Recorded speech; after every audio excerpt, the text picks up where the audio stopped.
Bonjour, voilà, je suis prêt à vous montrer la recette originale de pain à grec de chez Dondois, la maison Dondois. Maintenant, je vais commencer à vous montrer le processus de fabrication de pain à grec. Et je vais vous montrer, voilà, je mets le lait,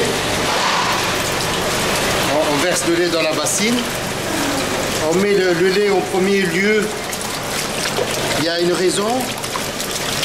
Quand on dépose la farine dessus, ça évite que la farine elle colle sur les parois. Le lait, c'est un isolant entre l'inox de la bassine et la farine. Comme ça, quand on verse du lait, une fois qu'on a mis le lait, on met la farine. Et alors, il y a une autre astuce aussi un peu pratique. Quand on met la farine au-dessus, qu'on ajoute le beurre, il n'y aura pas un éclaboussement de lait sur nous.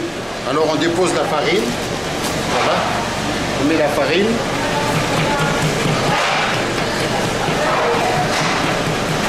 délicatement, sans faire tourner, après on met la cannelle. On a notre recette de pain à grec, en fait il y a de la cannelle dedans, il y a des épices, et ça c'est spécificité d'Ondois. Il y a un peu de sel, on met le sel, voilà. Le beurre, on choisit les bons ingrédients, on prend de bons beurre rose de préférence pour avoir un bon goût et un bon aspect. Voilà, ça c'est le beurre. Je finis, je clôture tout avec de la levure en pâte, soit de la levure chimique ou la levure en bloc. Voilà, on met la levure. Vous voyez que quand je dépose quand j'ai déposé le beurre et la levure, il n'y aura pas d'éclaboussement parce que tout se dépose sur la farine. Et on voit que le lait est bien sur le côté pour ne pas avoir une croûte qui reste collée, la farine reste collée sur le paroi. On met en route, on va mettre en route. Voilà. On laisse tourner. On laisse tourner environ 20 minutes. La deuxième étape maintenant, c'est préparer les platines où on va déposer le bâton de pain à grec. Il faut d'abord prendre des platines propres et de bon beurre. Le beurre est légèrement en pommade. Et on dépose sur la platine en tiroir rangé comme ça, en tiroir fil, tiroir ligne comme ça. Bien graisser la platine. C'est un produit trop sucré.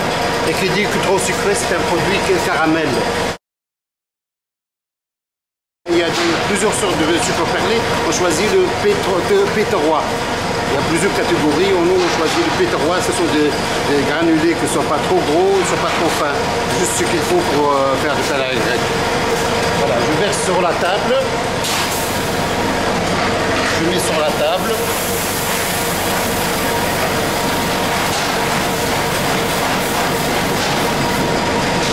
Suite à la première étape, on a dit qu'on a mis en route, on va laisser pendant 20 minutes plus ou moins bien battre avec le crochet. Une fois on arrive à ce stade, ce que j'ai expliqué au début, la pâte doit se détacher des bords. On est dans cette situation-là maintenant. La pâte commence à lâcher, elle chauffe, entre-temps, par le frottement sur le paroi, la pâte elle chauffe, elle développe la fermentation.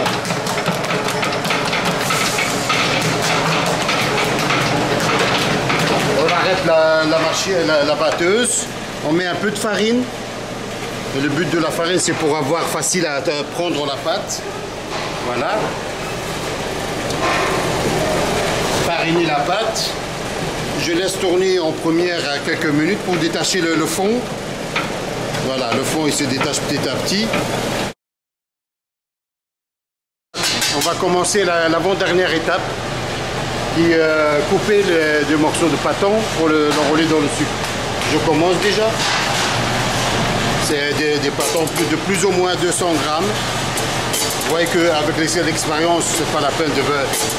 Je mets juste sur la balance et là le poids.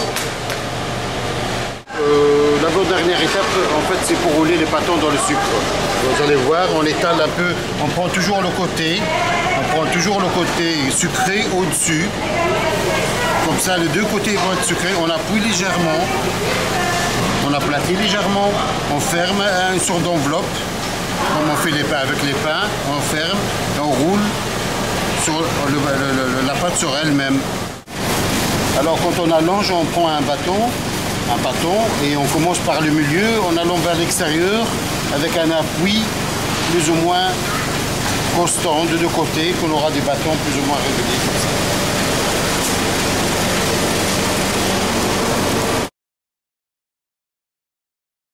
On amène le produit dans une chambre de pousse. On a une chambre de pousse plus ou moins artisanale. On profite de ce qui est devant le four. Il y a une sorte de chaleur qui dégage. On a un coin vitré qui on ferme la chaleur et elle servira comme chambre de pousse. On laisse pousser la pâte un petit quart d'heure, 20 minutes. On commence à enfourner, à mettre les premières platines dedans. On voit qu'il a bien poussé. On dépose ça délicatement directement dans le four. C'est un four à 190 degrés. 190 degrés, 200 degrés maximum. On va commencer à chercher les platines au four. On va les défourner. Voilà. Il faut faire attention, c'est chaud. C'est du caramel, ça peut brûler. On prend le plateau. Voilà, comme ça. On dépose sur une grille. On va défaire les bâtons un par un. On retourne. On retourne le produit pour éviter, parce qu'il y a du caramel. Ça colle sur le bois, il faut mettre toujours à l'envers.